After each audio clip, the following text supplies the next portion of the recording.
Emma Dawson's knees hit the dirt. Her arms tightened around the baby against her chest, but her body had nothing left. 3 weeks of walking. 3 weeks of doors slamming in her face. 3 weeks of hearing the same words over and over. "We don't want your kind here." Hope stopped crying. That terrified Emma more than anything. She looked up at the ranch house at the man standing on the porch with eyes like a winter storm. Her voice cracked. "No one wants me, sir, but I can nurse the baby." The cowboy didn't move for a long moment. Then he stepped off that porch, knelt in the dust beside her, and said something that broke her completely. "You're wanted here."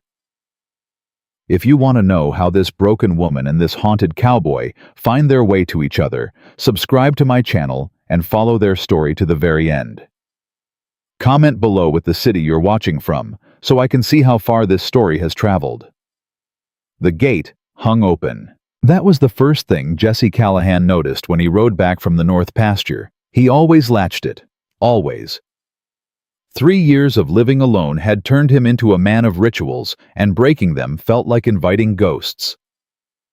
He pulled his horse to a stop and squinted against the afternoon sun. Something lay in the dirt near the water trough. Something that shouldn't be there. Jesse kicked his horse forward. 20 feet away, he saw it was a woman. 15 feet, he saw the bundle in her arms. 10 feet, he heard the weak cry of an infant. He was off his horse before it fully stopped. "Ma'am." He knelt beside her, hands hovering. "Ma'am, can you hear me?" Her eyes fluttered open. Brown eyes clouded with exhaustion and fever. Her lips were cracked and bleeding. The baby in her arms squirmed weakly, its cry more whimper than wail. "Please." Her voice was barely a whisper. "No one wants me, sir, but I can nurse the baby." Jesse's chest tightened. He'd heard desperate words before. He'd spoken them himself 3 years ago, standing over 2 graves he'd dug with his own hands. "How long since you had water?" "Don't remember." She tried to sit up and failed. 2 days, maybe 3. "The baby. I fed her this morning. Tried to."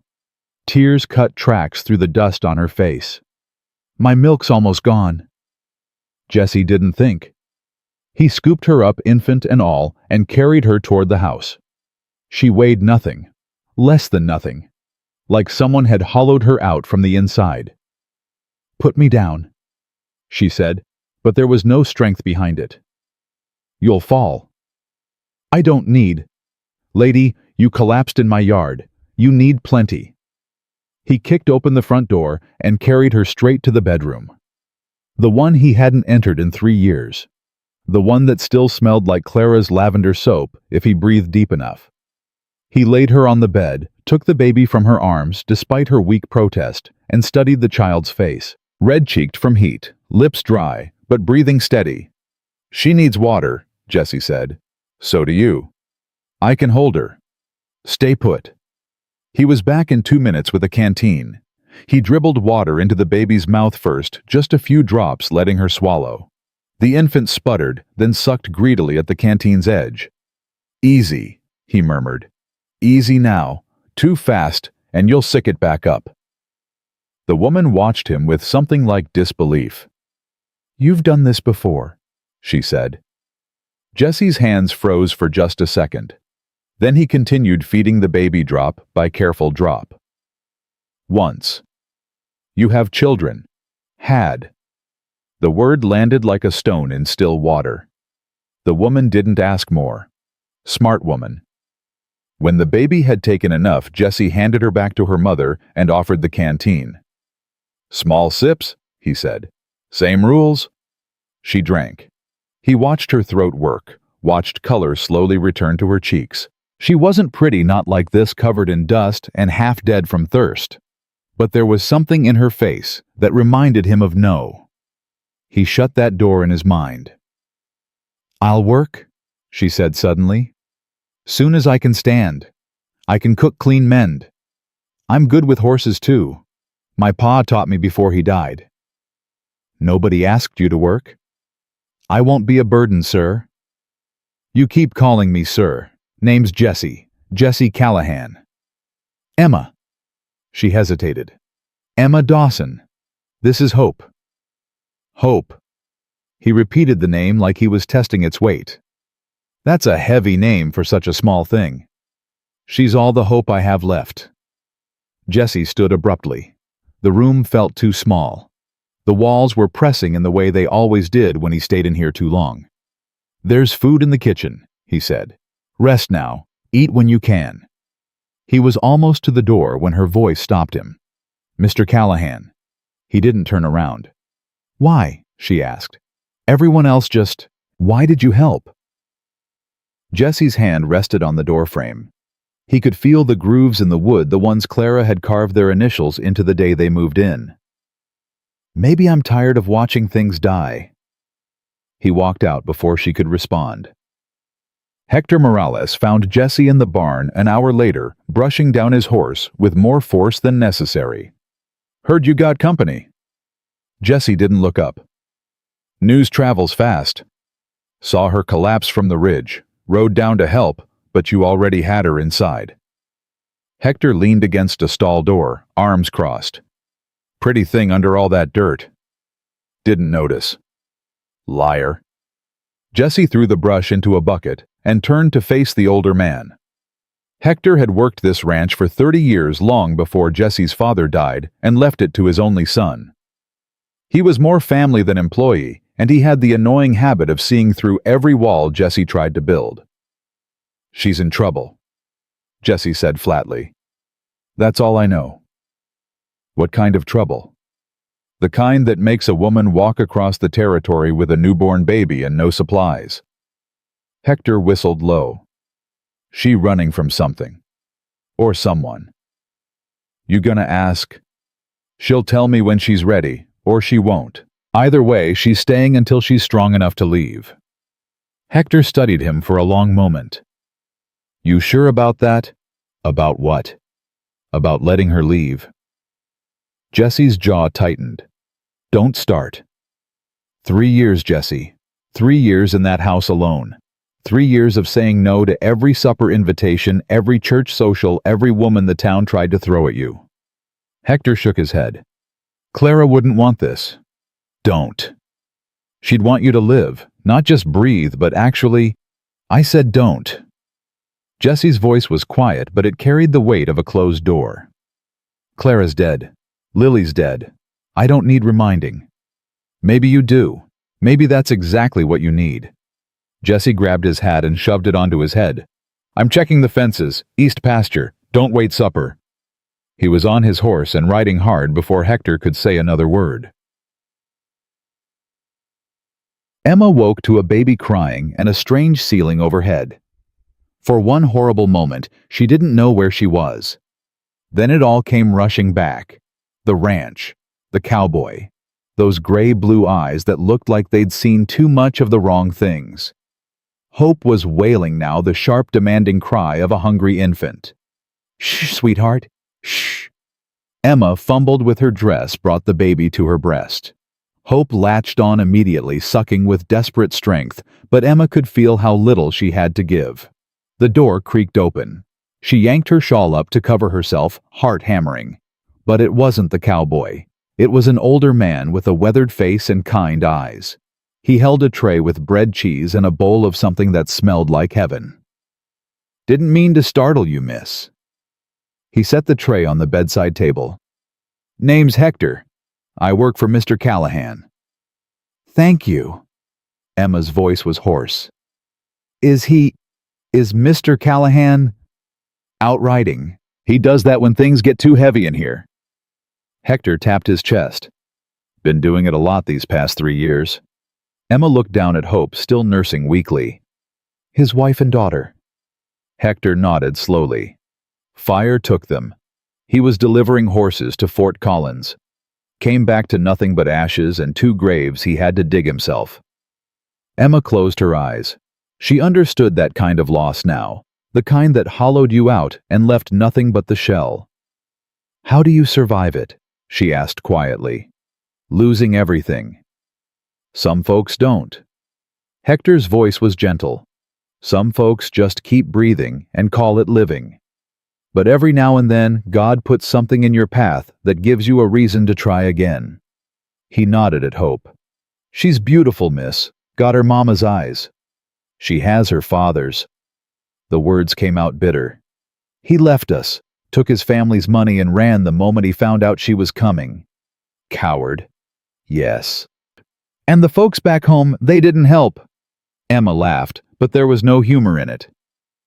They called me a whore, said I'd tempted a good man into sin, said my baby was God's punishment and I deserved whatever suffering came my way. Hector's face hardened. Church folk. The very same. He shook his head slowly. I've been to a lot of churches, miss.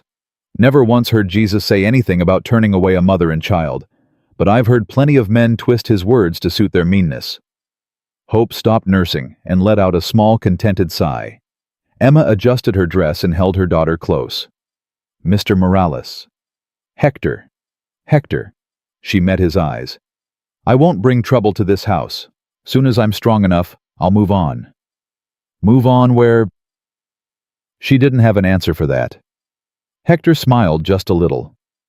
Maybe don't make that decision just yet. Sometimes the place you end up is exactly where you're supposed to be. He left her with the food and her thoughts, both of which were hard to swallow. Jesse didn't come back until after dark. Emma heard his boots on the porch, heavy and deliberate. She'd moved to the main room by then, unwilling to stay in that bedroom with its ghosts and its lavender smell. Hope slept in a wooden crate Hector had lined with blankets, her small chest rising and falling in peaceful rhythm. The door opened. Jesse stood in the frame, silhouetted against the moonlight. He looked at Emma on the worn sofa, at Hope in her makeshift cradle, at the fire crackling low in the hearth. You shouldn't be up, he said. I've been resting all day. I'm fine. You're not fine. You're half-starved and probably still feverish. He crossed to the fireplace and added wood to the flames. Where's Hector? He left a few hours ago, said he'd be back at dawn. Jesse nodded, not looking at her. The silence stretched between them, thick and uncomfortable. I'll tell you, Emma said finally. Whatever you want to know, you took us in. You deserve the truth. I don't need your life story. But you're wondering. He straightened up from the fire, turned to face her. His expression was unreadable. Fine. One question. Ask it. The baby's father. Is he looking for you? Emma's heart seized. Of all the questions he could have asked, he'd chosen the one that mattered most. No, she said. Samuel Brooks wants nothing to do with either of us. He made that very clear before he disappeared. What about his family? They're the ones who drove me out. His mother called me a fortune hunter, said I'd gotten pregnant on purpose to trap her son. Emma's hands curled into fists. She threatened to have Hope taken from me, said a woman of my character wasn't fit to raise a child. Jesse's jaw tightened. And the law? In Kansas City, the Brooks family is the law. His uncle's the sheriff. His father's the judge. Something shifted in Jesse's eyes. Something dark and angry. So you ran. I walked. 3 weeks. Begging for scraps, sleeping in barns when they'd let me under trees when they wouldn't. She looked at Hope sleeping so peacefully, unaware of how close they'd come to the end. Yesterday, I decided if one more door closed in my face, I'd lie down and let the sun take us both. Then you found my gate. Then I found your gate. Jesse was quiet for a long moment. When he spoke, his voice was rough. The Brooks family. How far does their reach extend? I don't know. Far enough to make everyone in 4 towns call me a whore. She lifted her chin. I'm not, by the way. Samuel said he'd marry me. I believed him. That makes me a fool, not a fallen woman. Didn't ask. You were thinking it. I was thinking, Jesse said slowly, that anyone who'd abandon a woman and child deserves to be horsewhipped in the town square. Emma blinked.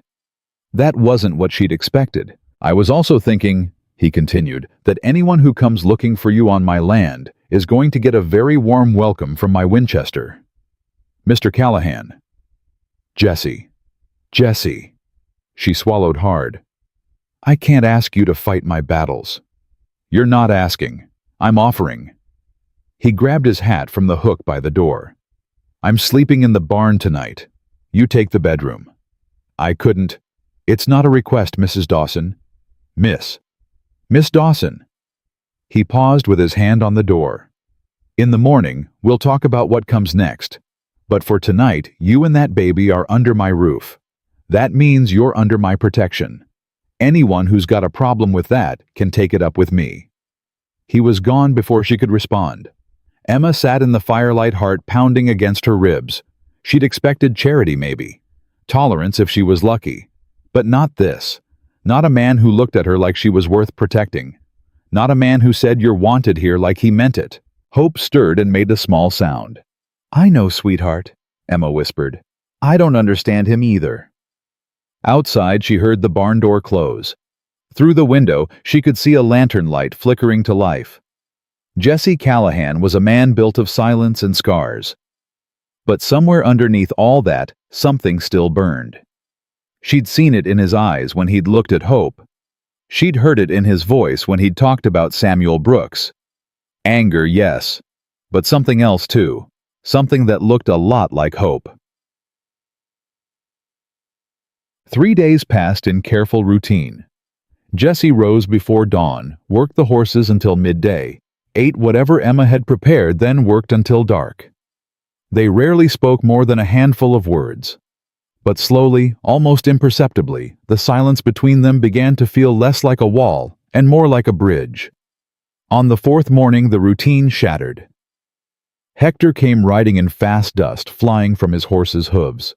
Jesse met him at the gate, already sensing trouble. Riders coming, Hector said, breathing hard. 3 of them, from town. Who? Couldn't tell, but one of them was talking to Judge Whitmore at the saloon last night, asking questions about a woman with a baby who might have passed through. Jesse's blood went cold. How long? Half hour. Maybe less.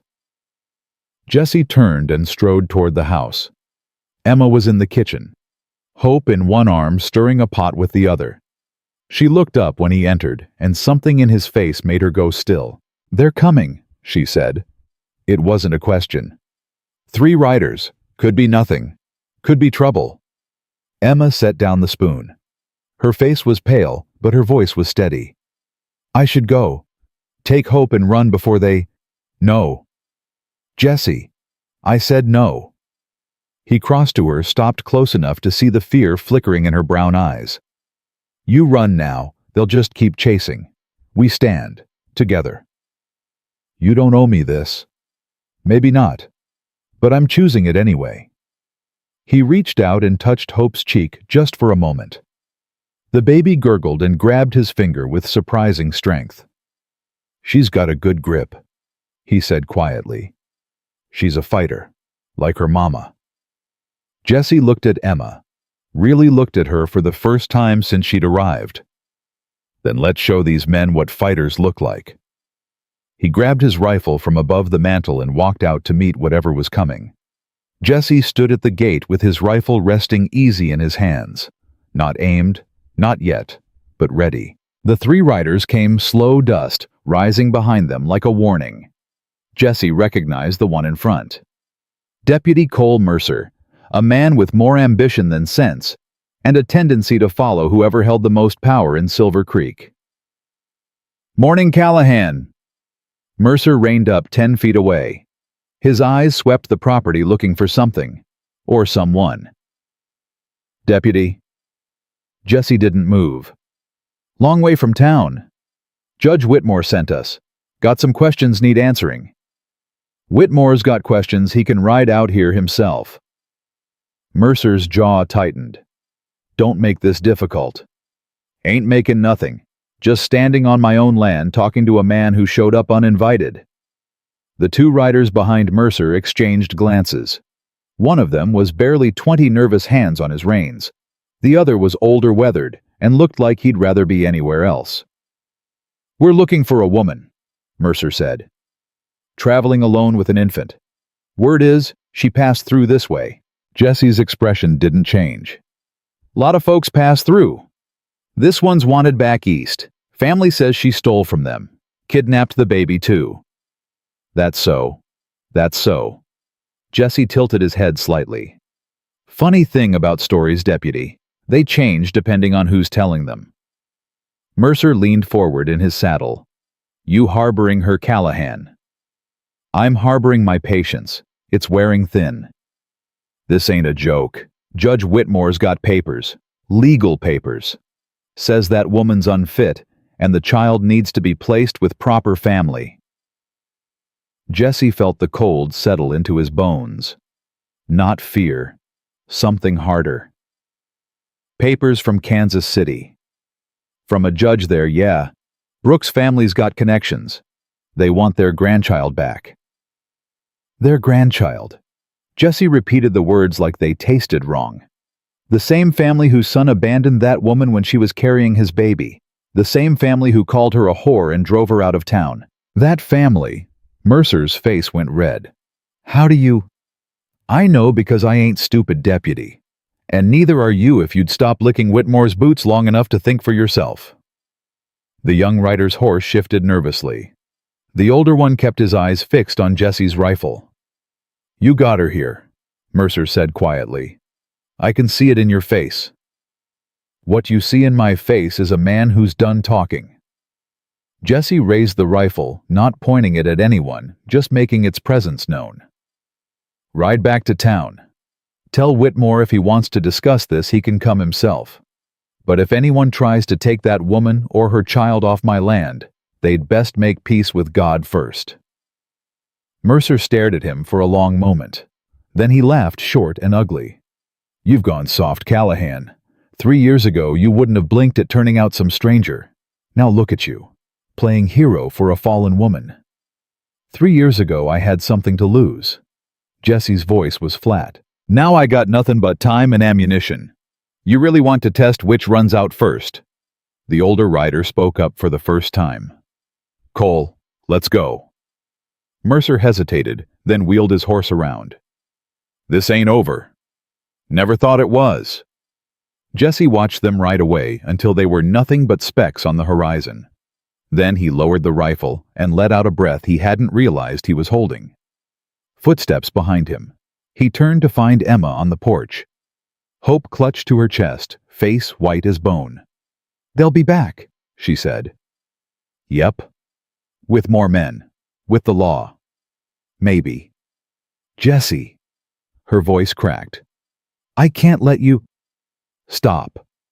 He walked toward her, stopped at the bottom of the porch steps. You heard what they said. The Brooks family's claiming you kidnapped your own baby. That's not something you run from. That's something you fight. With what I've got, nothing. No money, no family, no... You've got me. The words hung between them. Emma's eyes filled with tears she refused to let fall. Why, she whispered. Why do you keep choosing this? Choosing us? Jesse looked at her for a long moment. Then he looked at Hope, who was staring at him with those big blue eyes that saw everything and understood nothing. Because somebody should. He walked past her into the house, and after a moment she followed. Hector was waiting inside, his face grim. Whitmore's not going to let this go, he said. He's been wanting your land for 2 years now. This gives him leverage. I know. What are you going to do?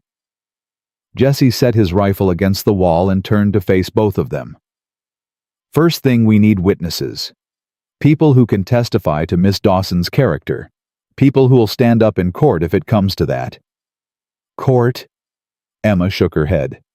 The Brooks family owns judges. They'll just... Not here, they don't. This is Colorado territory. Different laws, different judges. Jesse looked at Hector. What about Father Miguel? He's still running that mission church up in the hills. Last I heard. Ride up there tomorrow. Tell him what's happening. Ask if he'll speak for her if it comes to a hearing. Hector nodded slowly. And if Whitmore makes a move before then... Then we make sure he regrets it." Emma sank into a chair, Hope fussing in her arms. She looked exhausted, terrified. But underneath it all, Jesse saw something else. Something that reminded him of Clara in her final days, fighting with everything she had, even when the battle was already lost. "There's something you should know," Emma said quietly, "about why the Brooks family wants Hope so badly." Jesse waited. Samuel's father died 6 months ago, left everything to his only grandchild. She swallowed hard. "Hope is the sole heir to the Brooks fortune. If they can prove I'm unfit, they get custody. They get the money. They get everything." Hector let out a low whistle. Jesse's jaw tightened. "How much?" "Enough to buy half of Kansas City." Emma laughed bitterly. "Ironic, isn't it? They drove me out like a stray dog, and now my daughter's worth more than all of them combined." "Does Samuel know?" "I don't know. I don't know anything anymore." She pressed her face against Hope's head. "I just wanted her to be safe. I just wanted—" Her voice broke. The tears came then, silent and fierce, the kind that had been building for weeks. Jesse stood frozen. He didn't know how to comfort. Had forgotten the language of tenderness somewhere between Clara's last breath and the first shovel of dirt on her grave. But Hector was already moving, kneeling beside Emma's chair, one weathered hand on her shoulder. "You listen to me, miss." His voice was low and steady. "That man out there, he's the most stubborn fool I've ever known. Once he sets his mind to something, God himself couldn't move him. And he set his mind to keeping you safe." Emma looked up, tears streaming down her face. "Why, he doesn't even know me." Hector glanced at Jesse, then back at Emma. "Because 3 years ago he couldn't save them. His wife. His little girl." He squeezed her shoulder gently. "Maybe this is God giving him a second chance. Maybe you're his redemption." Jesse turned away, unable to look at either of them. His chest felt too tight. The walls were pressing in again. "I'm going to check the fences," he said roughly. "Hector, stay here." He was out the door before anyone could respond. Emma watched him go, something shifting in her chest. Something she didn't have a name for yet. "He's a good man," she said softly. "The best I know," Hector agreed. "But he's also broken. Been broken since the fire. You're the first thing that's made him remember he's still alive. I'm just a stranger who collapsed in his yard. Maybe that's how all the best stories start." The days that followed settled into a tense rhythm. Jesse worked the ranch with an intensity that bordered on fury, pushing himself until his muscles screamed and his mind went quiet. Emma recovered her strength faster than anyone expected, and soon she was insisting on helping. "I told you I wouldn't be a burden," she said, on the 5th morning, appearing in the barn while Jesse was saddling his horse. "You're not a burden." "Then let me work, please. I can't sit in that house all day, jumping at every sound, waiting for them to come back." Jesse studied her for a long moment. She'd borrowed one of Clara's old dresses, a simple blue cotton that fit her better than the rags she'd arrived in. Her hair was pulled back, her face determined. "You ever shot a rifle?" "No." "Time to learn." He handed her Clara's old Winchester and led her to the back of the property, where a row of fence posts served as targets. "Hold it firm," he said, positioning her arms. "But don't fight it. Let it be part of you." Emma raised the rifle, sighted down the barrel. "Breathe out slow. Squeeze the trigger. Don't pull." She fired. The recoil knocked her back a step, but the fence post splintered. Jesse's eyebrows went up. "Beginner's luck. Or maybe I'm just good at this." "Shoot again." She did. Missed. "See luck." Emma laughed, the first real laugh he'd heard from her since she'd arrived. It changed her whole face, made her look younger, lighter, like the weight of the world had lifted for just a moment. Something stirred in Jesse's chest, something dangerous. He stepped back. "Keep practicing. I've got work to do." "Jesse," He stopped, but didn't turn around. "Thank you," Emma said. "For the gun. For everything. Just making sure you can defend yourself." "That's not what I'm thanking you for." He walked away without answering, but he could feel her eyes on his back the whole way. That night, after Hope was asleep and the fire had burned low, Emma found Jesse on the porch. He was sitting on the steps staring out at the darkness, like he could see something there that nobody else could. She sat beside him, not close enough to touch, but close enough to feel his warmth in the cool night air. "Hector told me about your wife," she said quietly. "And your daughter, Lily." Jesse's hands curled into fists, then slowly relaxed. "He talks too much. He cares about you. He doesn't know when to leave things alone." Emma was quiet for a moment. Then she said, "I named my daughter Hope because when I found out I was pregnant, that's what she was. The only hope I had left. Samuel had already left by then. My mother was dead. I had nothing but this tiny life growing inside me, and I thought maybe that was enough." Jessie didn't respond, but she felt him listening. "When Hope was born, I looked at her, and I understood something." Emma's voice softened. "I understood that love isn't about what you get. It's about what you give, and I would give everything for her, everything." She turned to look at him. "You know that feeling, don't you? That's why you took us in. Because you remember what it's like to love something more than yourself." Jesse's jaw worked. For a long moment she thought he wouldn't speak. Then, "Clara used to sing to Lily every night, same song over and over. She had this voice, this beautiful voice, and Lily would just stare at her like she was watching an angel." His voice cracked. "When they were gone, I couldn't remember the words. The song she sang every single night for 2 years, and I couldn't remember a single word. It was like losing them all over again." Emma reached out and touched his hand. Just a brush of fingers, nothing more. "The song doesn't matter," she said.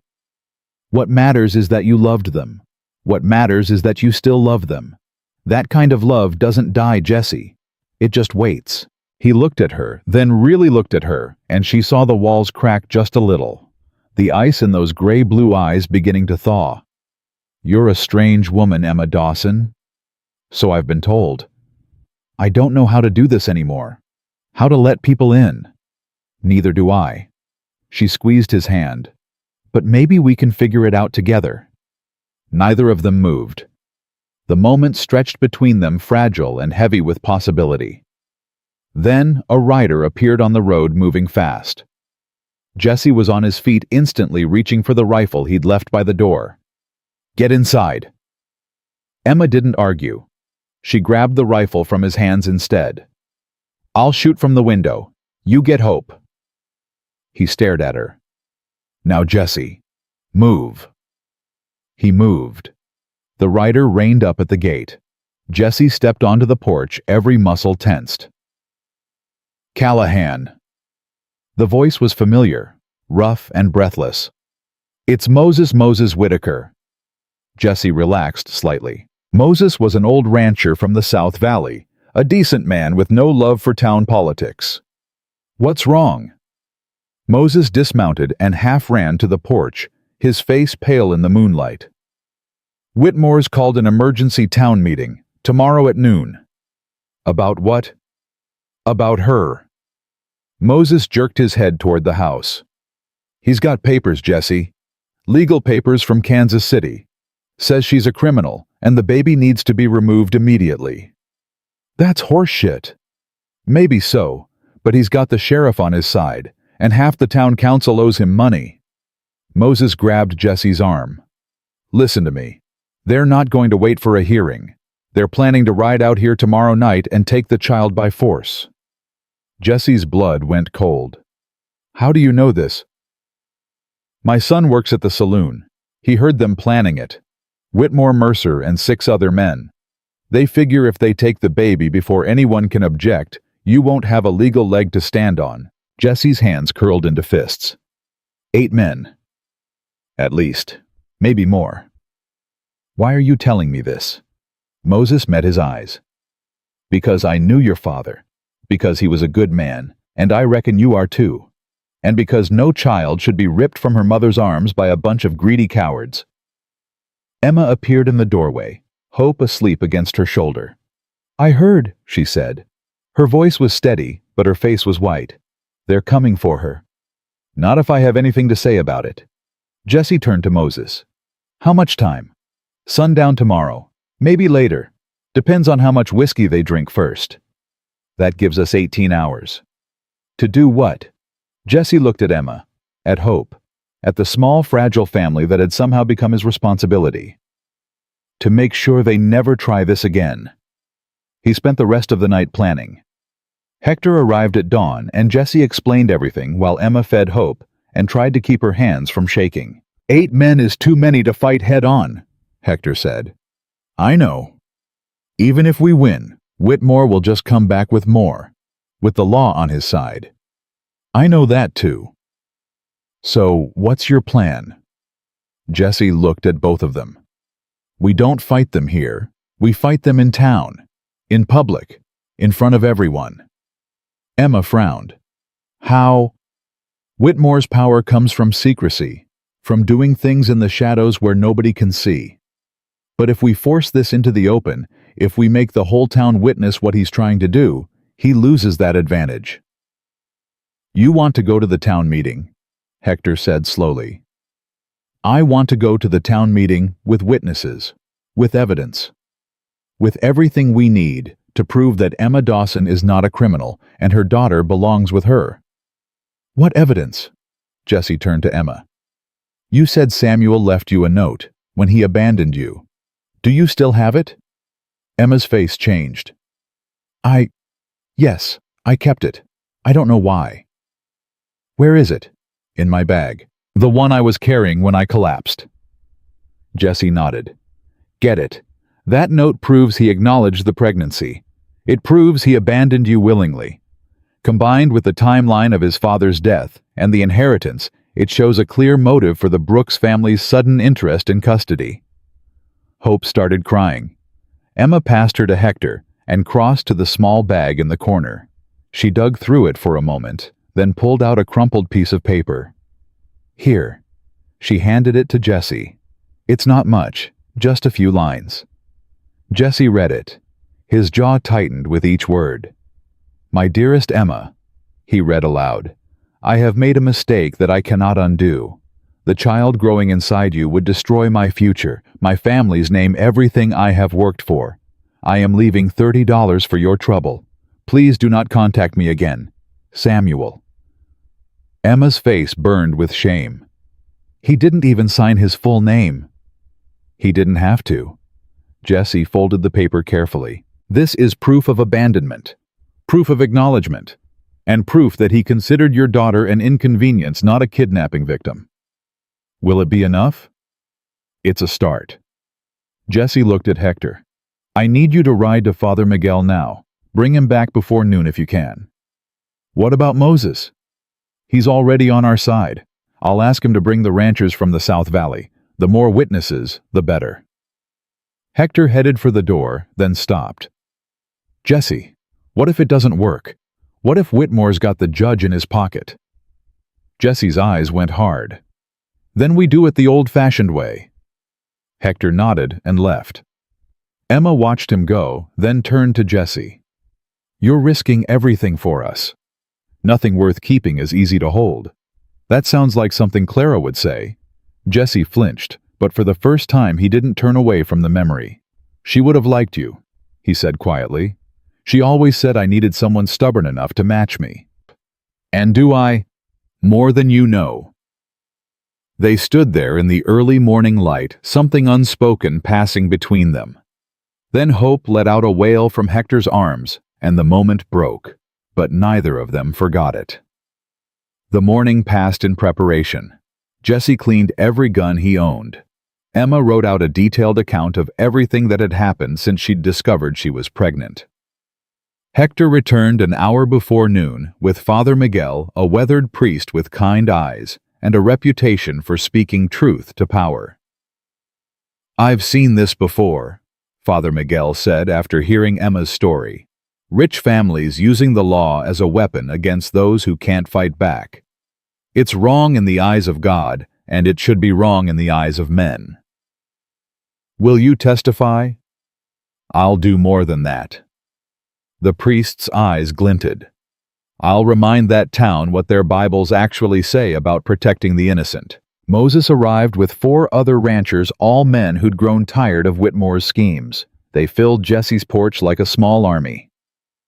"Appreciate you coming," Jesse said. "Appreciate you finally standing up to that snake," one of them replied. "Should have happened years ago." At 11:30, Jesse turned to Emma. "Time to go." She held Hope tight, her face pale but resolved. "I'm scared." "Good.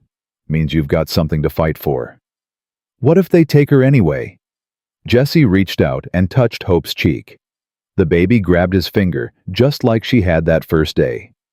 "They'll have to go through me first." Emma looked at him with those brown eyes so full of fear and hope and something else. "Jesse Callahan, you're either the bravest man I've ever met or the stupidest." "Probably both." "Probably." They rode into Silver Creek together. Jesse and Emma in the wagon, Hope in her arms, Father Miguel beside them, Hector and the ranchers flanking them like an escort. People stopped and stared as they passed. Whispers spread like wildfire. "That's her. The woman from Kansas City. Is that Jesse Callahan?" "He hasn't been to town in 2 years. What's he doing with that priest?" The town hall stood at the end of Main Street. A crowd had already gathered outside, their faces a mix of curiosity and hostility. Jesse helped Emma down from the wagon. He could feel the eyes on them, the judgment, the suspicion. "Ready." Emma lifted her chin. "No, but I'm going anyway." They walked toward the doors. The crowd parted not out of respect, but out of surprise. Judge Marcus Whitmore stood on the steps flanked by Deputy Mercer and Sheriff Dunn. His face went hard when he saw them. "Callahan, you've got some nerve." "Got an invitation." Jesse held up a folded paper. "Emergency town meeting," it says. "Open to all citizens of Silver Creek." "This meeting is about—" "I know what it's about." Jesse's voice carried across the gathered crowd. "And I reckon everyone here should hear the truth before you tell them your version." Whitmore's eyes flicked to the ranchers behind Jesse, to Father Miguel, to the crowd that was growing by the minute. He smiled, but it didn't reach his eyes. "Very well, Mr. Callahan, let's hear your truth." He stepped aside and gestured toward the door. Jesse took Emma's hand. "Stay close," he murmured. "And whatever happens, don't let them see you shake." "I'm not shaking." "I know. That's what I'm counting on." They walked into the town hall together, and the doors closed behind them. The town hall fell silent as they entered. Every seat was filled. Farmers, shopkeepers, churchwomen, ranch hands. The whole of Silver Creek had turned out to watch. Some faces held curiosity. Others held contempt. A few, just a few, held something like sympathy. Judge Whitmore took his place at the front table, flanked by 2 town councilmen who wouldn't meet anyone's eyes. Sheriff Dunn stood to the side, hand resting on his holster, like he expected trouble. Jesse guided Emma to a bench in the front row. Father Miguel sat beside her. Hector and the ranchers filled the seats behind them, a wall of weathered faces and crossed arms. "This meeting will come to order." Whitmore's voice rang out like a gavel. "We are here to address a matter of urgent concern to this community, the presence of a fugitive in our midst." Murmurs rippled through the crowd. 3 weeks ago, Whitmore continued, a woman arrived in Silver Creek under false pretenses. She has been harbored by Mr. Jesse Callahan on his ranch in direct violation of territorial law. "What law would that be?" Jesse's voice cut through the noise. Whitmore's smile was thin. "The law that requires citizens to report criminals to the proper authorities." "She ain't a criminal." "I have documentation that says otherwise." Whitmore held up a stack of papers. Sworn statements from the Brooks family of Kansas City. Warrants issued by Judge Harold Pierce. This woman, Emma Dawson, is wanted for theft fraud, and the unlawful abduction of an infant. Emma's arms tightened around Hope. The baby whimpered. "Those are lies," she said. "Silence." Whitmore didn't look at her. "You will have your chance to speak, if this council sees fit to grant it. She'll speak when she pleases." Jessie stood. "This is a public meeting, not a kangaroo court." "Sit down, Callahan." "Make me." The tension in the room thickened. Deputy Mercer's hand moved toward his gun. Father Miguel rose slowly, his presence commanding attention without raising his voice. "Perhaps we might proceed in an orderly fashion," he said. "Present the evidence. Hear all sides. Allow justice to be served in the light, not the shadows." Whitmore's eyes narrowed. "Father, I wasn't aware this was a church matter." "Every matter involving the innocent is a church matter." The priest's gaze was steady, particularly when a child's welfare is at stake. The crowd shifted. Church women exchanged glances. This wasn't what they'd expected. Whitmore smoothed his expression. "Very well. Let us examine the facts." He turned to the assembly. The Brooks family is one of the most respected in Kansas City. Their son Samuel Brooks was engaged to be married to a woman of good standing, until Miss Dawson appeared. Emma's face went white. She seduced him, trapped him with a pregnancy. When his family discovered her scheme, she fled, taking the child, their grandchild, with her. "That's a lie." Emma's voice shook with fury. "Samuel was never engaged. He told me he loved me. He promised to marry me." "Do you have proof of this promise?" "I have his letter." Emma reached into her pocket and pulled out the crumpled paper. "Written in his own hand, the day he abandoned me." Whitmore's expression flickered. He hadn't expected evidence. "May I see it?" "You may not." Jessie stepped forward and took the letter from Emma's hand. "This goes to the people, not to you." He turned to face the crowd. "Samuel Brooks wrote this letter 3 days after learning Emma was carrying his child. I'll read it out loud so everyone can hear what kind of man the Brooks family is protecting." He unfolded the paper. "My dearest Emma, I have made a mistake that I cannot undo. The child growing inside you would destroy my future, my family's name, everything I have worked for. I am leaving $30 for your trouble. Please do not contact me again. Samuel." The room erupted. Women gasped. Men muttered. The church ladies who had been so ready to condemn Emma suddenly looked uncertain. "That could be forged," Whitmore said quickly. "Could be," Jessie agreed. "But it ain't, and anyone who knows Samuel Brooks's handwriting can confirm it. The Brooks family maintains. The Brooks family can maintain whatever they want." Jessie's voice rose. "But here's what I maintain. A man who abandons a woman carrying his child is no man at all. A family that hunts down that woman and tries to steal her baby is not a family. They're vultures." "You are out of order, Callahan." "I'm just getting started." Jessie turned to the crowd again. "Most of you don't know why the Brooks family suddenly cares about this baby. Let me tell you. 6 months ago, Samuel's father died. Left his entire estate to his only grandchild. He let that sink in. Hope Dawson is worth more money than half this territory combined. That's why they want her. Not because they love her. Because she's an inheritance." The murmurs grew louder. Whitmore's face had gone red. "This is speculation. Hearsay." "Is it?" Father Miguel stood again. "I received a letter this morning from a colleague in Kansas City, a priest who served the Brooks family for 20 years. He produced a folded paper from his robes. He writes that Samuel Brooks has not set foot in church since his engagement was broken, that the family refused to acknowledge Miss Dawson's letters or pleas for help, and that I quote, "The pursuit of this child has nothing to do with Christian charity and everything to do with greed. You cannot introduce outside testimony. This is not a courtroom, Judge Whitmore." Father Miguel's voice hardened. "You called it a town meeting. Town meetings hear from everyone.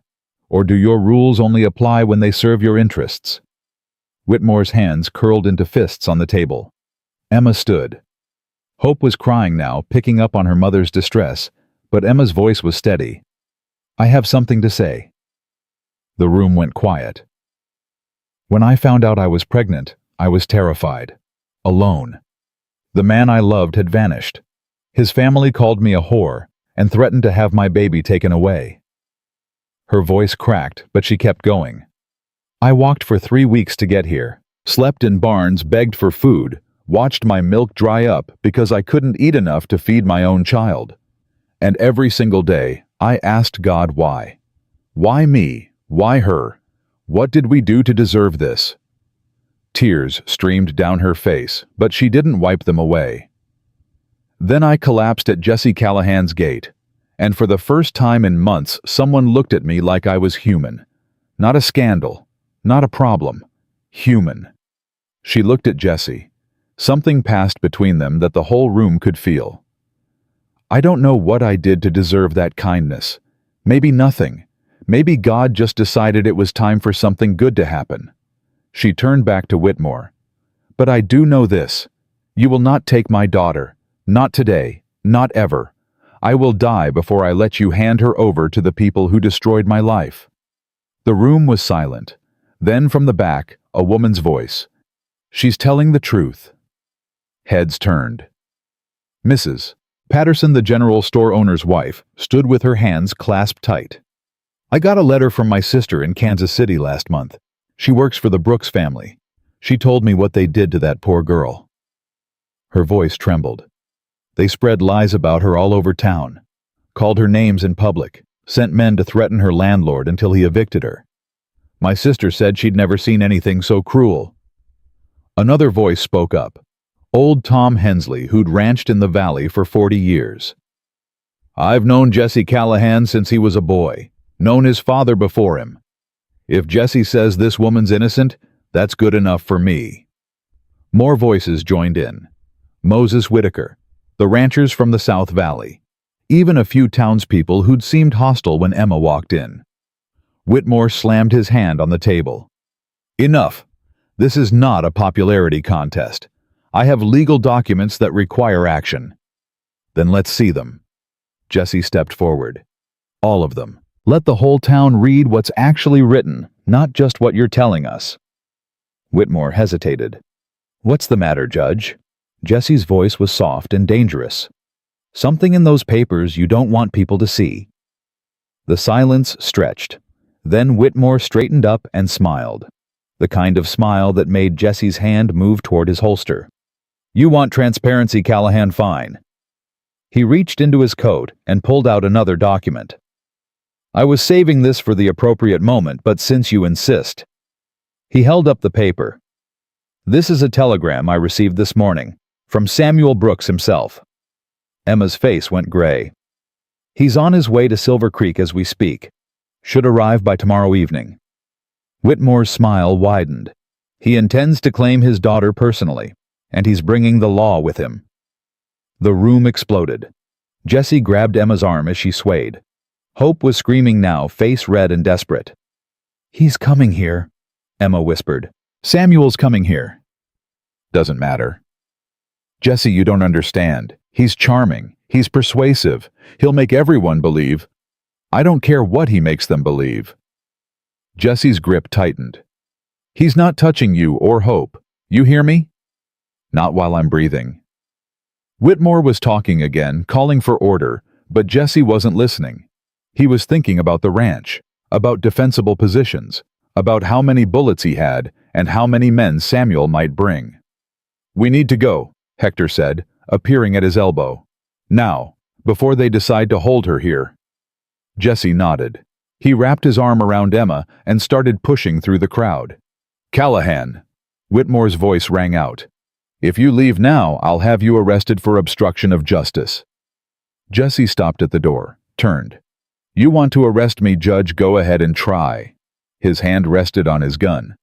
"But I'd think real hard about what happens next if you do." He walked out into the sunlight, Emma and Hope beside him. The ride back to the ranch was silent. Emma stared straight ahead, her face frozen. Hope had cried herself to sleep against her mother's chest. Jesse drove the wagon fast, pushing the horses harder than he should. "He'll turn them all against me," Emma said finally. Samuel knows how to make people love him. He made me love him.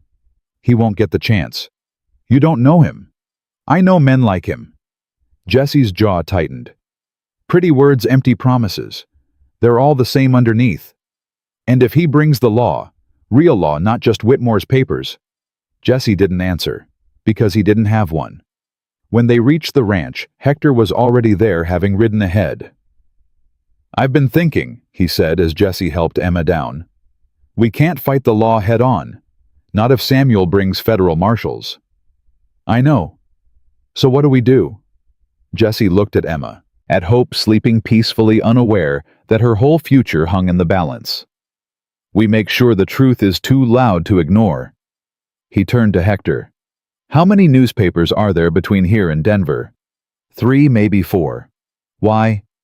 "Because Samuel Brooks can charm a town, but he can't charm the whole territory." Jesse's eyes were hard. "Get Father Miguel. Tell him to write down everything he knows about the Brooks family. Every dirty secret, every lie, every threat. Then we send it to every paper that'll listen." "That'll take days. Samuel's coming tomorrow." "Then we stall him." "How?" Jesse looked at Emma again. Something in his expression shifted. "I'll marry her." Emma's head snapped up. "What?" "If you're my wife, Samuel has no legal claim. You're not a single mother anymore. You're a married woman with a husband who can provide for you and your child." Jesse's voice was flat, matter-of-fact. "It's the fastest way to take away his leverage." "Jesse, you can't just—" "I can." He stepped closer. "The question is, will you let me?" Emma stared at him. The man who'd carried her out of the dust. Who'd taught her to shoot. Who'd stood in front of a whole town and called her human when everyone else called her a whore. "You don't love me," she whispered. "I don't know what I feel." His voice roughened. "But I know I'd rather die than watch them take you away." "That's not a reason to get married." "Maybe it's the only reason that matters." Hope stirred in Emma's arms, made a soft sound. Emma looked down at her daughter, then back up at Jesse. "Ask me properly." Something flickered in his eyes. Surprise, and something else. He took off his hat, got down on one knee in the dirt right there in front of Hector and God and everyone. "Emma Dawson." His voice was rough as gravel. "I ain't got much to offer. A ranch that's seen better days. A heart that's been broken so bad I didn't think it'd ever work again. But what I got is yours if you'll have it." He reached up and took her hand. "Will you marry me?" Emma felt tears streaming down her face. This wasn't how she'd imagined it. Not in a dusty yard with danger bearing down. Not with a man she'd known for barely 2 weeks. But maybe that's how all the best stories started. "Yes." Jesse stood. For a moment, neither of them moved. Then he pulled her close. Hope pressed between them and held her like she was something precious. "Hector." "Yeah." "Ride to Father Miguel. Tell him we need a wedding. Tonight." The ceremony was simple. Father Miguel performed it in the ranch house parlor by lamplight. Hector and Moses Whitaker served as witnesses. Emma wore Clara's wedding dress, hastily altered by her own hands. It was too long and too loose. But when Jesse saw her coming down the stairs, something in his face broke open. "You look beautiful," he said. "I look exhausted." "Same thing." She laughed, and the sound eased some of the tension in the room. Father Miguel opened his Bible. "We are gathered here in the sight of God to join this man and this woman in holy matrimony. It is not a union to be entered into lightly, but reverently and deliberately." Jesse took Emma's hands. His palms were rough and warm. "Do you, Jesse Callahan, take this woman to be your lawfully wedded wife, to have and to hold in sickness and in health for richer or poorer, as long as you both shall live?" "I do." "And do you, Emma Dawson, take this man to be your lawfully wedded husband, to have and to hold in sickness and in health for richer or poorer, as long as you both shall live?" Emma looked into Jesse's eyes. Gray-blue, haunted, but not empty. Not anymore. I do. Then by the power vested in me by Almighty God and the territory of Colorado, I pronounce you husband and wife. Father Miguel smiled. You may kiss your bride. Jessie leaned in slowly, giving her time to pull away. She didn't. The kiss was soft, brief, but it carried the weight of everything they'd survived to reach this moment. When they pulled apart, Hector was grinning like a fool. About damn time, he said. Language. Father Miguel chided, but he was smiling too. Hope chose that moment to cry, and Emma laughed as she scooped her daughter up. I think she's hungry. There's milk in the kitchen, Jessie said. I'll get it. He was halfway across the room when hoofbeats sounded outside, fast, multiple riders. Everyone froze. That's not Samuel, Hector said. He's not supposed to be here until tomorrow. Jessie grabbed his rifle. Stay here. He was out the door before anyone could argue. 3 riders in the yard, not townsmen. These men wore long coats and carried themselves like soldiers. The one in front dismounted and walked toward the porch with a confidence that set Jessie's teeth on edge. Jesse Callahan. Who's asking? The man reached into his coat. Jessie's finger tightened on the trigger. But instead of a weapon, the man produced a badge. United States Marshal William Crane. His voice was cold. I have a warrant for the arrest of Emma Dawson on charges of kidnapping, theft, and fraud. Jessie's blood turned to ice. She ain't here. Don't lie to me, Mr. Callahan. We followed you from town. Crane's eyes swept the house. Produce the woman and the child, or I'll have you arrested for obstruction of federal justice. The door opened behind Jessie. Emma stepped out onto the porch, hope in her arms. I'm Emma Dawson. Emma Callahan, Jessie corrected, not taking his eyes off the marshal. We were married an hour ago. Father Miguel performed the ceremony. It's legal and binding. Crane's expression didn't change. That doesn't affect the warrant, Mr. Callahan. The hell it doesn't. Your wife is accused of serious crimes. The marriage doesn't erase them. Crane stepped forward. Mrs. Callahan, you need to come with me. She ain't going anywhere. Mr. Callahan, I don't want trouble, but I have authority to use force if necessary. Jesse raised his rifle. Then use it. The 2 other marshals went for their guns. Stop. Emma's voice cut through the tension. She walked past Jesse down the porch steps toward Marshal Crane.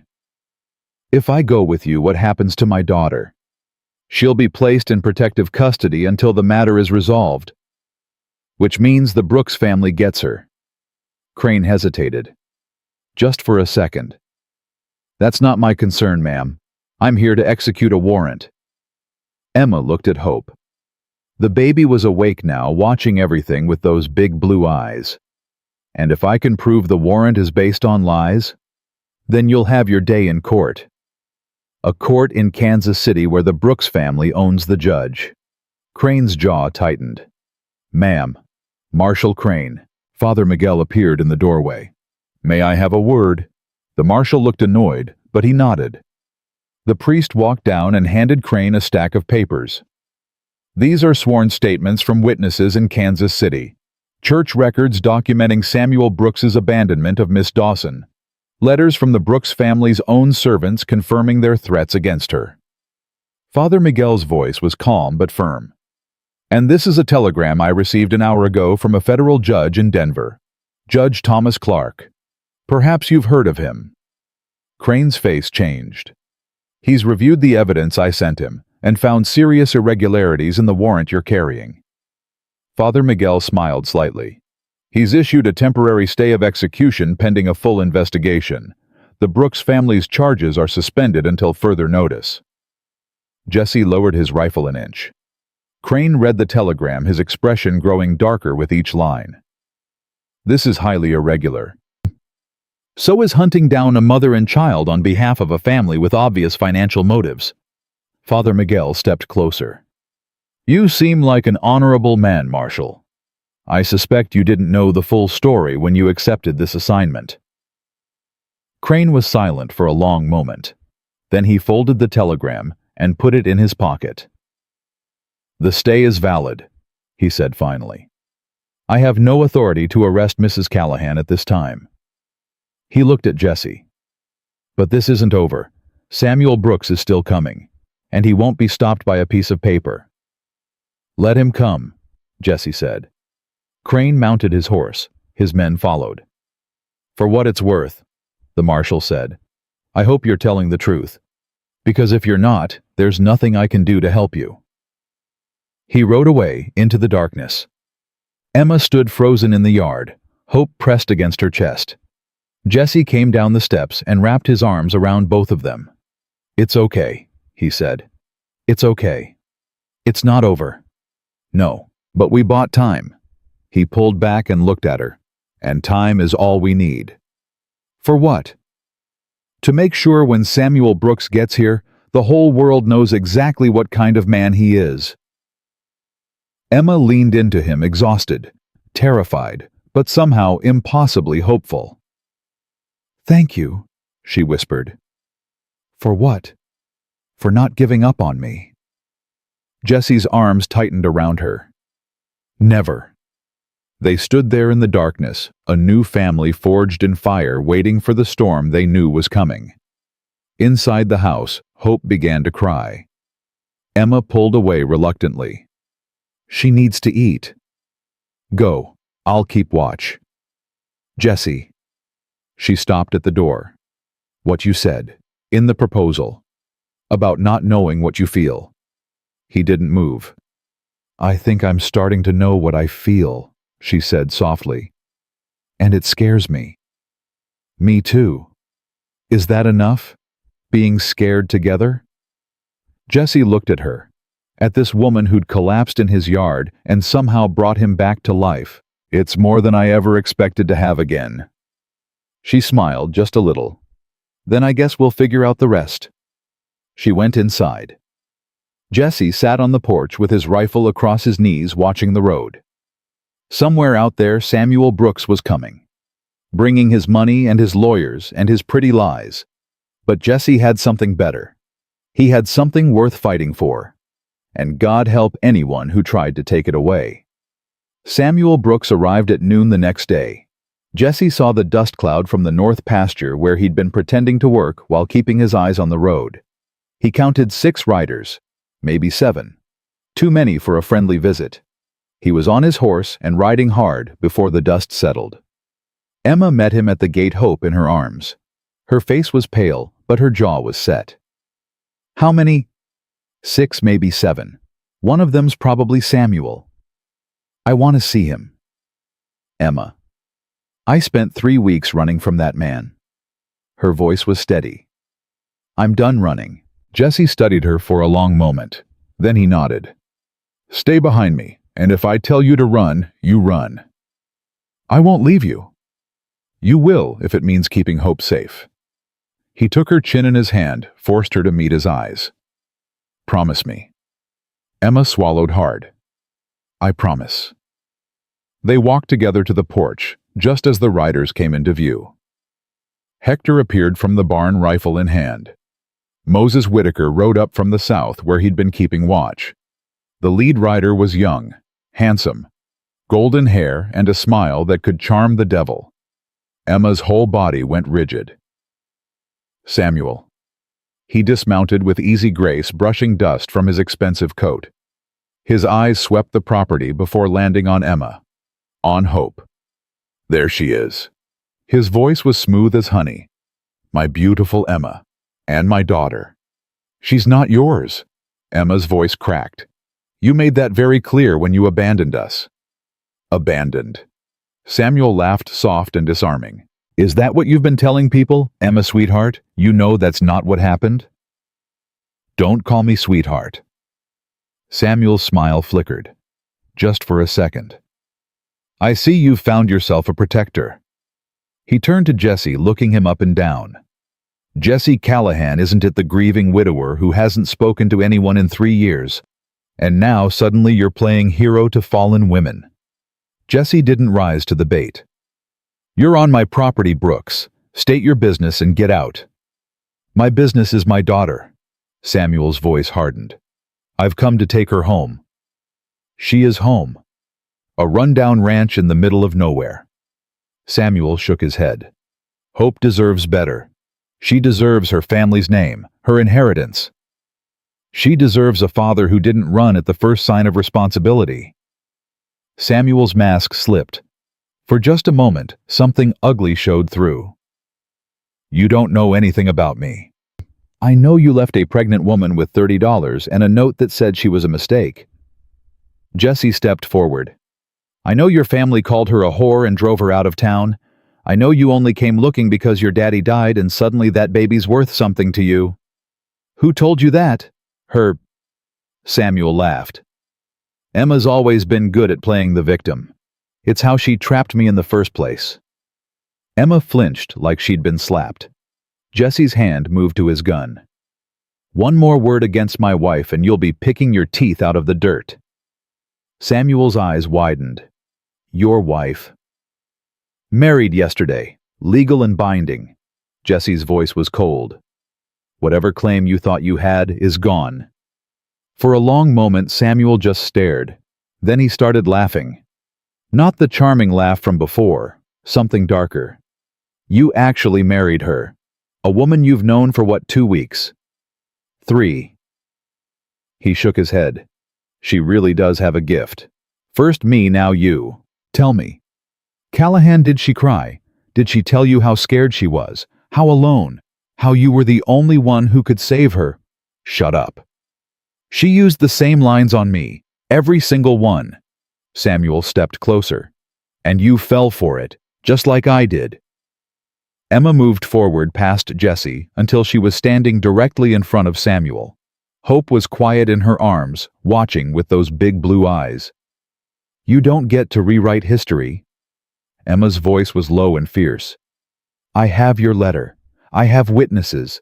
I have the truth. And no matter how many pretty words you use, you can't change what you did. What I did was protect my family's name from from a woman who loved you. Emma's voice broke. I loved you, Samuel. I believed every promise you made.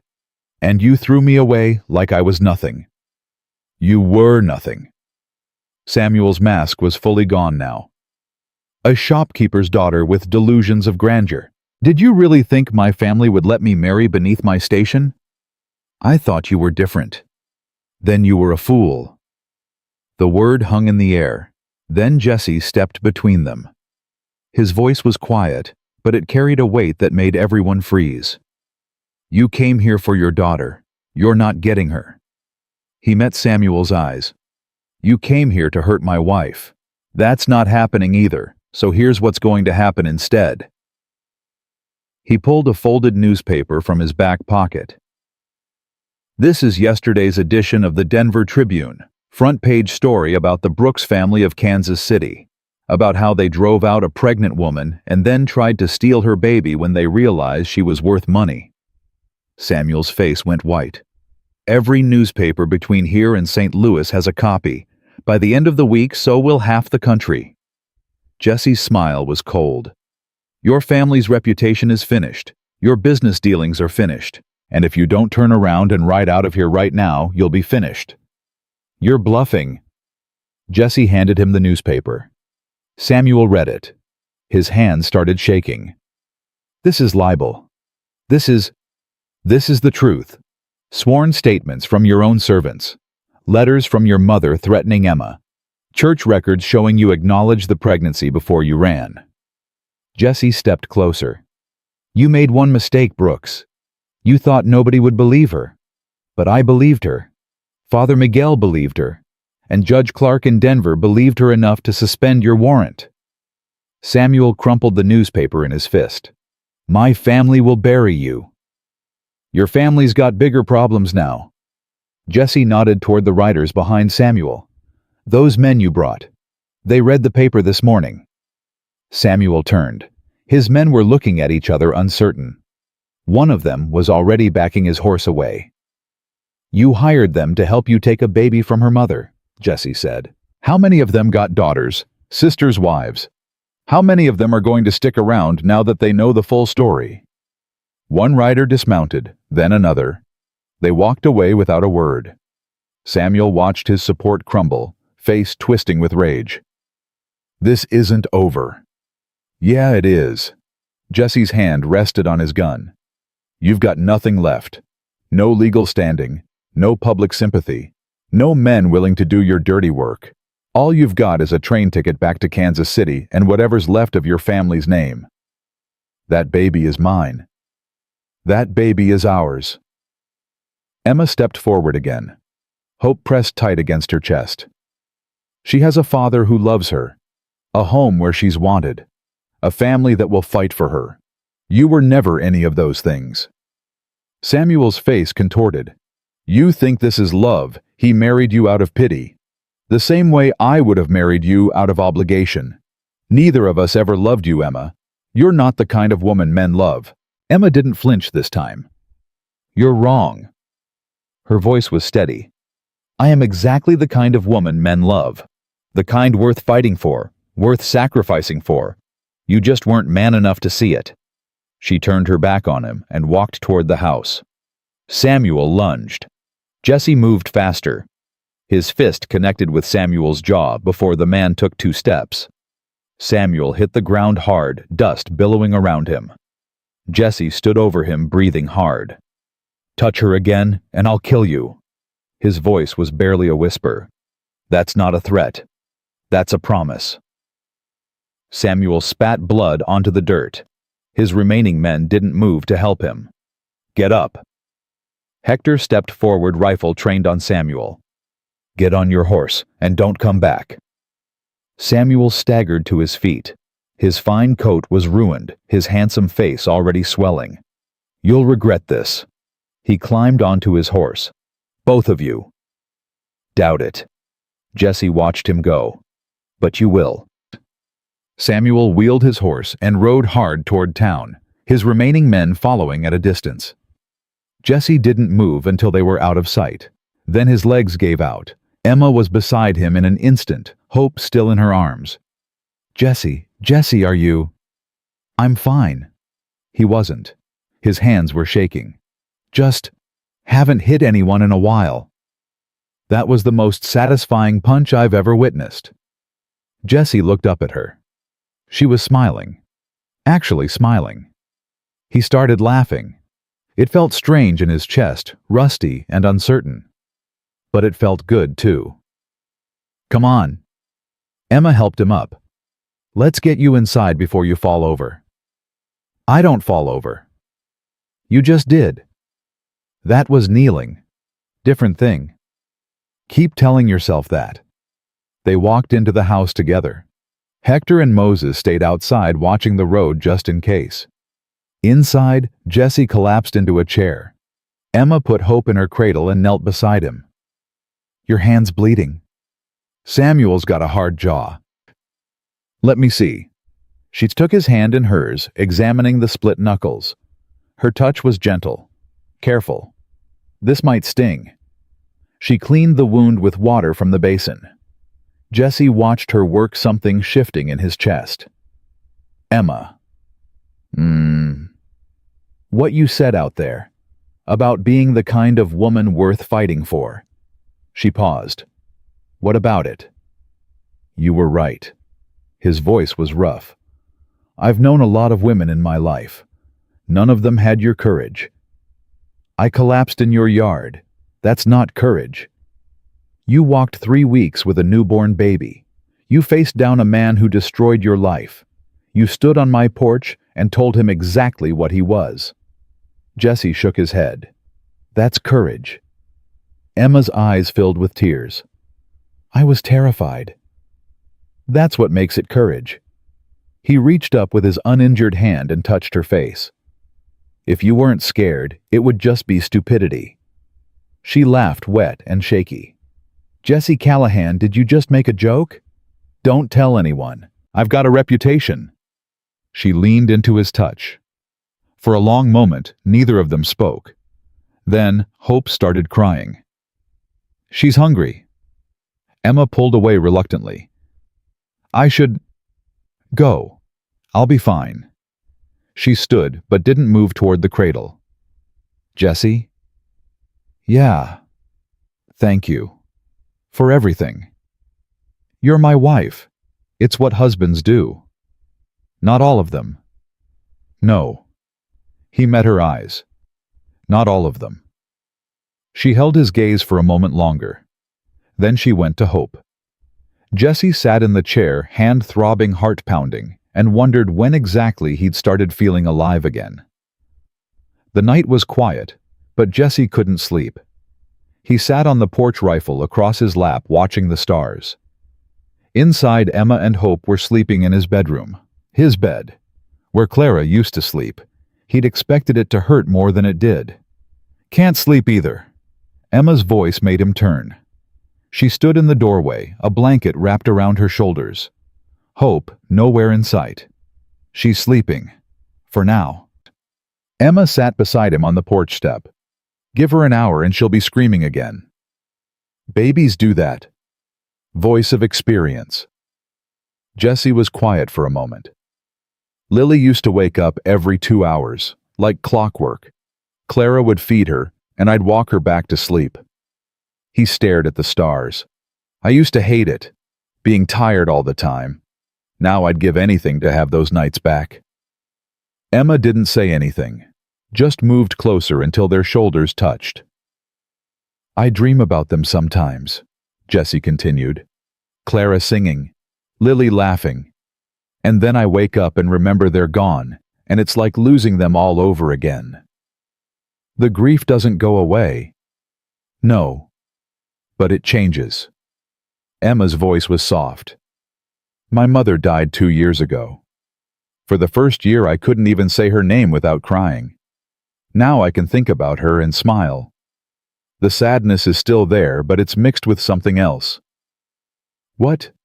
Gratitude. That I had her at all. Jessie turned to look at her. In the moonlight, she looked softer, younger. When did you get so wise? Suffering does that. She smiled sadly.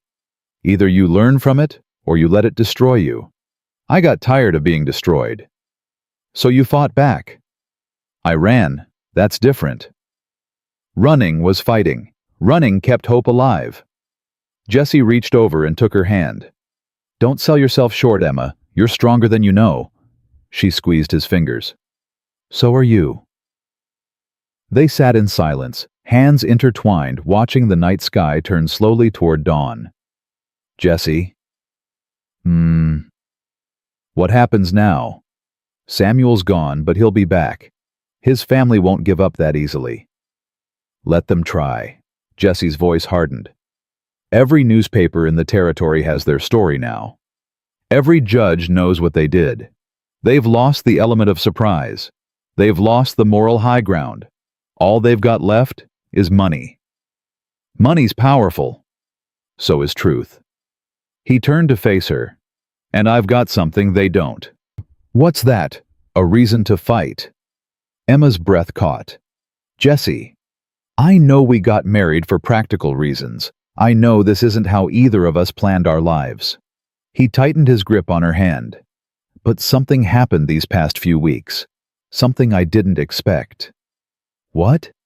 He was quiet for a long moment. When he spoke, his voice was rough. I started caring whether I lived or died. Emma's eyes filled with tears.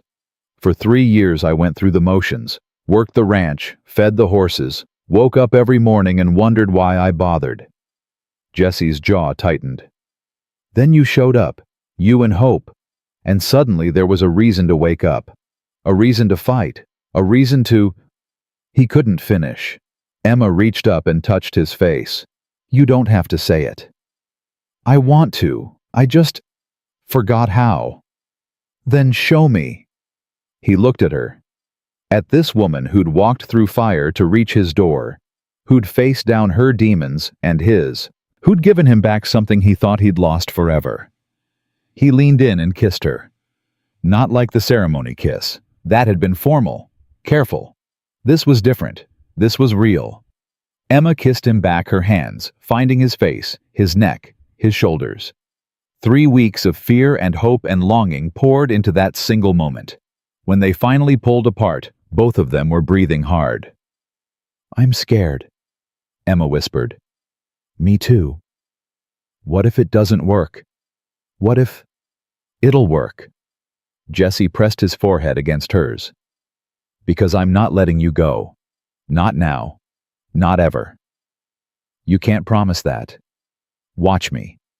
He kissed her again, softer this time, like a promise. Inside, Hope started crying. Emma laughed against his lips. Perfect timing. She's going to be a handful. She already is. Emma pulled away reluctantly. "I should go." "I know." She stood but paused at the door. "Jesse." "Yeah. I'm glad I collapsed at your gate." He smiled. The first real smile in 3 years. "Me too." She went inside. Jesse stayed on the porch watching the stars fade as dawn approached. For the first time since the fire, he felt something besides grief, something besides emptiness. He felt hope. Morning brought trouble. Hector rode in, hard, horse-lathered, and breathing heavy. "We've got a problem." Jesse was on his feet instantly. "What?" "Samuel didn't go back to Kansas City. He's in town, at the hotel." Hector dismounted, face grim. "He's been meeting with people all morning. Whitmore, the sheriff, some of the council members." "What's he planning?" "Don't know, but I heard him offer Whitmore twice what his ranch is worth to help resolve the situation." Jesse's jaw tightened. "He's buying allies." "Looks like it." Emma appeared in the doorway, Hope in her arms. "I heard. What do we do?" "We find out what he's planning." Jesse grabbed his hat. "Hector, stay here. Watch Emma and Hope." "Where are you going?" "To have a conversation with Judge Whitmore." "That's suicide. He's got half the town in his pocket." "He's got their fear. That's different." Jesse mounted his horse. "Fear can be broken." "Jesse, wait." Emma ran down the porch steps. "Let me come with you." "No. I'm the one he wants. I'm the one who should—" "You're staying here." Jesse looked down at her. "I need to know you're safe. Both of you." "And what about you?" "I'll be fine." "You don't know that." "No, but I know I can't think straight if I'm worried about you." He reached down and touched her face. "Trust me." Emma grabbed his hand, pressed it against her cheek. "Come back to me." "Always." He rode toward town, leaving everything he cared about behind him. Silver Creek was quiet when he arrived. Too quiet. People watched from windows and doorways, but nobody came out to greet him. Jesse tied his horse outside the hotel and walked straight in. Samuel Brooks sat in the lobby surrounded by men in suits. Whitmore was there. The sheriff. 2 councilmen. All of them looked up when Jesse entered. "Callahan." Samuel's smile was thin. "I was wondering when you'd show up. Heard you've been making friends." "I've been doing business. There's a difference." "Not in my experience." Jesse stepped closer. "What's the offer, Brooks?" "How much are you paying these men to do your dirty work?" Whitmore stood. "Now see here, Callahan." "Shut up." Jesse didn't look at him. "I'm talking to the man writing the checks." Samuel's smile widened. "You're direct. I appreciate that." He stood brushing off his coat. "Fine. Let's be direct. I'm offering these gentlemen fair compensation for their assistance in recovering my daughter. There's nothing illegal about it." "Your daughter?" Jesse laughed. "You threw her away before she was even born." "I made a mistake. I'm trying to correct it. By buying a town. By using the resources at my disposal." Samuel stepped forward until they were face to face. "You're a rancher, Callahan. A nobody. You've got no money, no influence, no power. What makes you think you can stand against me? I've got truth." "Truth?" Samuel laughed. "Truth is whatever people believe, And right now these men believe I'm a concerned father trying to reclaim his stolen child. They believe you're paying them. Same thing in the end. Jesse studied the men in the room. Whitmore's face was stone. The sheriff wouldn't meet his eyes. The councilman shifted uncomfortably. You know what I see, Jesse said quietly. I see men who are scared. Scared of what happens if they don't take your money. Scared of what happens if they do. He raised his voice. Every single one of you knows this is wrong. You know that baby belongs with her mother. You know the Brooks family drove Emma out and only came looking when she was worth something. Callahan, the sheriff started. You know it. Jesse turned on him. You've got daughters, Dunn. What would you do if someone tried to take them? How much money would it take to make you walk away? Sheriff Dunn's face reddened. This is different. How? Because she's poor, because she doesn't have a fancy name. Jesse shook his head. That's not different. That's just you deciding some people matter more than others. That's enough. Samuel's voice cracked like a whip. You're making a scene, Callahan. It won't change anything. Maybe not. Jesse turned back to face him. But I want these men to remember this moment. When they're lying in bed tonight trying to sleep, I want them to remember that they had a choice, and they chose money over justice. The room was silent. Then one of the councilmen stood. I'm out. Samuel's head snapped toward him. What? He's right. The man's voice was shaky but firm. I've got a daughter. I couldn't live with myself if I helped take a baby from her mother. He walked toward the door. Find someone else. He left. Another councilman stood. Then another. Samuel's face went purple with rage. You can't do this. We had a deal. Deals can be broken. Sheriff Dunn reached into his pocket and pulled out a stack of bills. He threw them on the table. Keep your money, Brooks. I don't want any part of this. He walked out. Samuel stood alone with Whitmore, surrounded by empty chairs and broken promises. This isn't over, he snarled at Jesse. Yeah, it is. Jesse turned and walked out into the sunshine. Behind him he heard Samuel screaming at Whitmore, heard furniture crashing, heard the sound of a man watching his plans crumble around him. He mounted his horse and rode home. Emma was waiting on the porch when he arrived. What happened? Jesse dismounted and pulled her into his arms. It's over. What do you mean? His support's gone. The sheriff walked out. The councilman walked out. All he's got left is Whitmore, and Whitmore's got no power without the others. Emma pulled back, eyes wide. You did that? I reminded them who they were. Jesse touched her face. Sometimes that's all it takes. And Samuel. He'll leave. He's got no choice. His reputation's ruined. His allies are gone. And every day he stays makes things worse. Jesse smiled grimly. He came here thinking money could buy anything. He was wrong. Emma threw her arms around him and held on tight. Thank you. Stop thanking me. Never. Hope's cry echoed from inside the house. Emma laughed, pulling away. She wants dinner. She always wants dinner. She's growing. Emma headed for the door, then stopped. Jesse. Yeah. I love you. The words hung in the air. Jesse stood frozen. 3 years since anyone had said those words to him. 3 years since he'd believed he'd ever hear them again. I love you too. Emma smiled. I know. She went inside.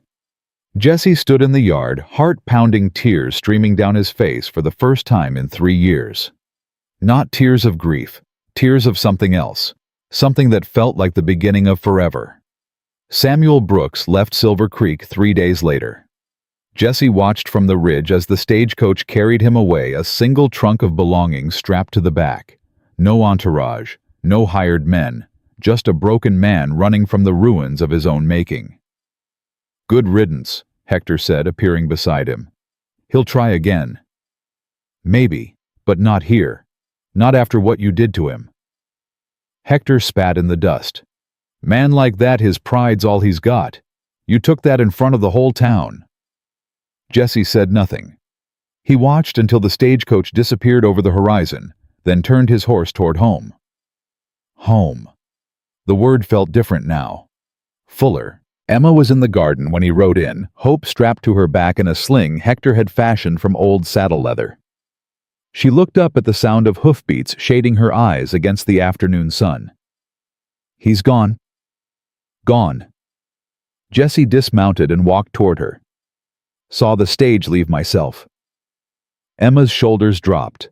Relief flooded her face, followed quickly by something else. Fear. What if he comes back? Then we'll deal with him. Jesse took her hands. But I don't think he will. Man like Samuel, he needs to feel powerful. Right now he's got nothing. No allies, no reputation, no leverage.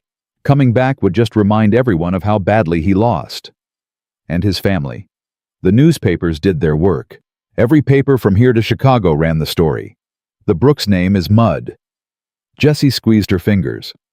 They'll be too busy saving themselves to worry about us. Hope made a gurgling sound, reaching for Jessie over Emma's shoulder. He smiled and took the baby, settling her against his chest with practiced ease.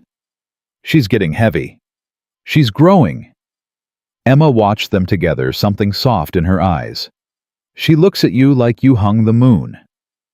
She looks at me like I'm the one who feeds her at 3 a.m. That too.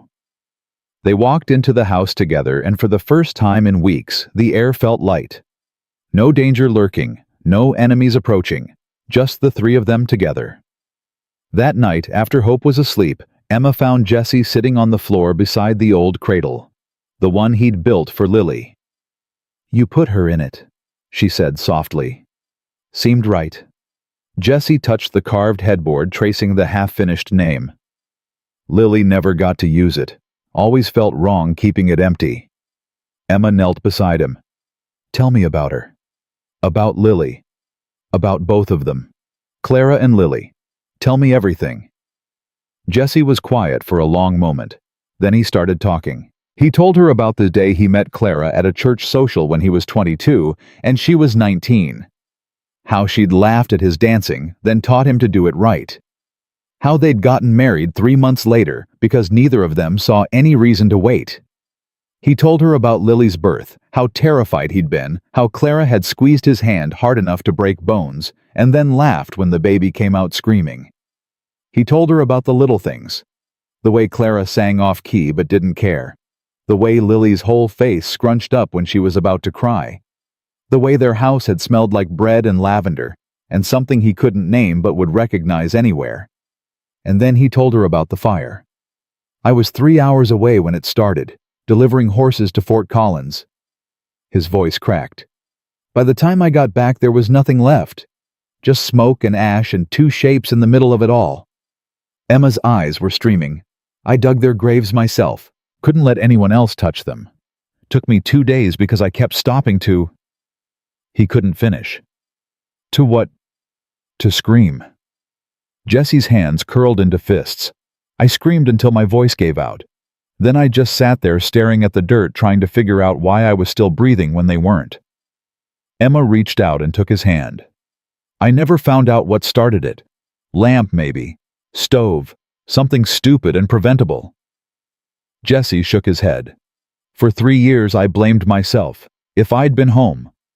If I'd fixed that chimney. If I'd... Stop. Emma's voice was firm. It wasn't your fault. I know that, now. But knowing and believing are different things. He looked at her. When you collapsed at my gate, something shifted. I saw Hope, and I thought about Lily. I saw you, and I thought about Clara. And I realized I had a choice. What choice? To keep dying or to start living again? Jessie touched her face. You gave me that choice, Emma. You and Hope. You reminded me that there's still something worth fighting for. Emma leaned forward and kissed him. Soft, gentle, full of everything she couldn't say. Thank you, she whispered against his lips. For what? For choosing us. Easiest choice I ever made. Hope stirred in the cradle, made a small sound, then settled back to sleep. They sat together in the darkness, two broken people who'd somehow found a way to make each other whole. The weeks that followed brought changes Jessie hadn't expected. People from town started showing up, not to cause trouble, but to apologize. Mrs. Patterson brought a quilt she'd been working on for months. Old Tom Hensley came with a rocking horse he'd carved himself. "For the little one," he said gruffly. "When she's big enough." Even Sheriff Dunn rode out hat in hand. "I owe you an apology, Callahan." His voice was rough with shame. "I knew what Brooks was doing was wrong. I knew it from the start, but I was scared of what he might do if I didn't cooperate. Fear makes cowards of us all. That's no excuse." "No, but it's human." Jessie studied the man he'd once considered an enemy. "What made you change your mind?" In the end, Dunn was quiet for a moment. "My daughter asked me what I was doing. I tried to explain, and the words got stuck in my throat. Couldn't tell her the truth without admitting I was helping take a baby from her mama." He shook his head. "That's when I knew. If I couldn't explain it to her, it wasn't right. She sounds smart. Smarter than her old man." Dunn mounted his horse. "If you ever need anything, Callahan, anything at all, you just ask." He rode away. Emma appeared on the porch watching him go. "That's the third apology this week." "Fourth, Moses came by this morning while you were feeding Hope. What did he want? To tell me he's proud of me." Jessie's voice was rough. "Said my father would be too." Emma wrapped her arms around him from behind. "He would be. You never met my father? I know his son. That's enough." Jessie turned in her arms, pulled her close. "What did I do to deserve you?" "Nothing. I came free with a collapsing in your yard package." He laughed. The sound still felt strange, but it came easier now. More natural. "Emma. I want to show you something." He took her hand and led her around the house past the barn to the small rise where two wooden crosses stood against the sky. Clara and Lily's graves. Emma stopped, her breath catching. "Jessie, you don't have to." "I want to." He pulled her forward until they stood before the markers. "They should know who you are." He knelt in the dirt, one hand on Clara's cross. "Clara, Lily, this is Emma. She's my wife now." His voice shook. "I know that probably sounds strange. I know it's only been 3 years. But you told me once, Clara. You told me if anything ever happened, you wanted me to be happy. Remember?" Emma watched him, tears streaming down her face. "I didn't think I could be. For a long time I didn't even want to try. But then she came along and I realized you were right. Life's too short to spend it grieving." Jessie touched Lily's cross. "She has a daughter, Lily. Her name's Hope. You'd love her. She's loud and demanding and stubborn just like you were." He laughed, wet and broken. "I'm going to raise her like she's mine. I'm going to teach her to ride and shoot and fix fences. I'm going to tell her about you, both of you, so she knows where this family came from." He wiped his eyes roughly. "I hope that's okay. I hope you understand." The wind blew soft and warm across the hill. Jessie stood and turned to Emma. "Your turn." "What?" "Talk to them. Let them know who you are." Emma hesitated. Then she stepped forward, one hand on Clara's cross. "I never met you, but I know you must have been something special because Jesse loved you so much. He almost died when you did." Her voice was soft. "I'm not trying to replace you. I could never do that. But I promise I'll take care of him. I'll make him laugh again. I'll give him reasons to keep going." She touched Lily's cross. "And I'll raise my daughter to know about you. Both of you.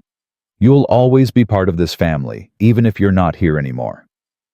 She stepped back, found Jesse's hand held on tight. They stood together before the graves, the living and the dead connected by love and loss, and the stubborn refusal to give up.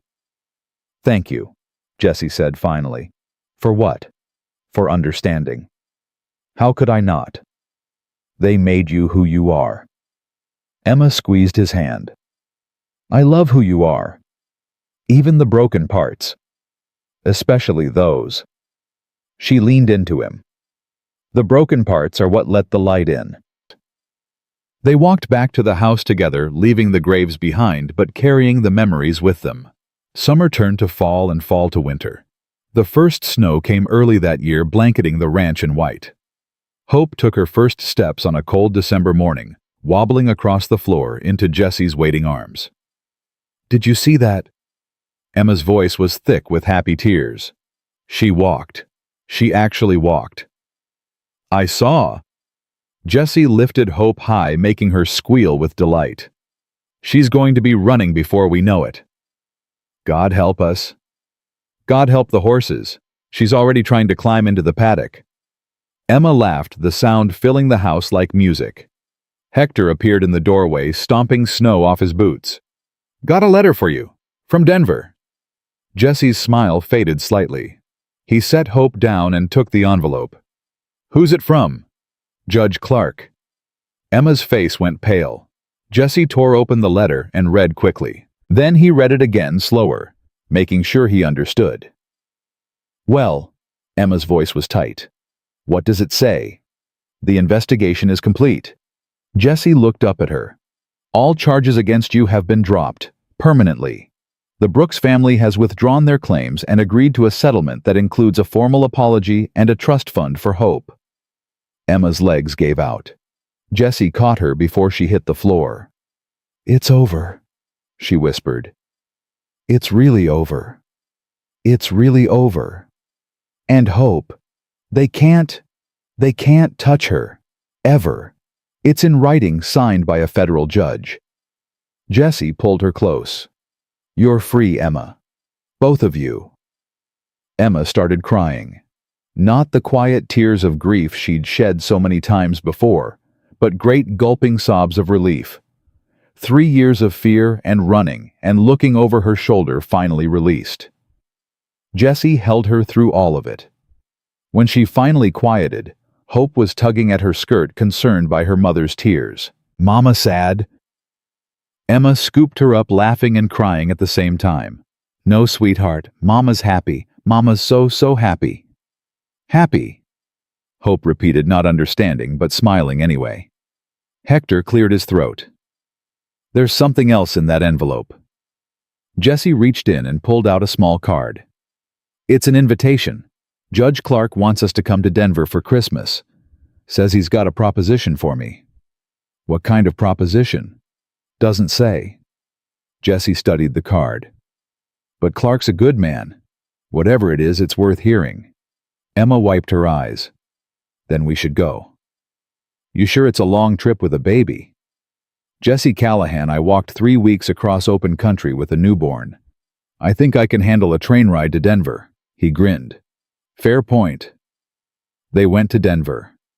Judge Clark's proposition was simple. He wanted Jesse to serve as a federal marshal for the Colorado Territory, someone who could bring law and justice to the frontier without being bought or intimidated.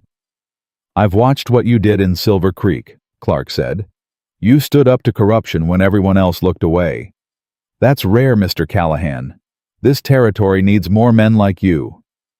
Jesse looked at Emma. She nodded slightly. I've got a wife and daughter to think about, Jesse said.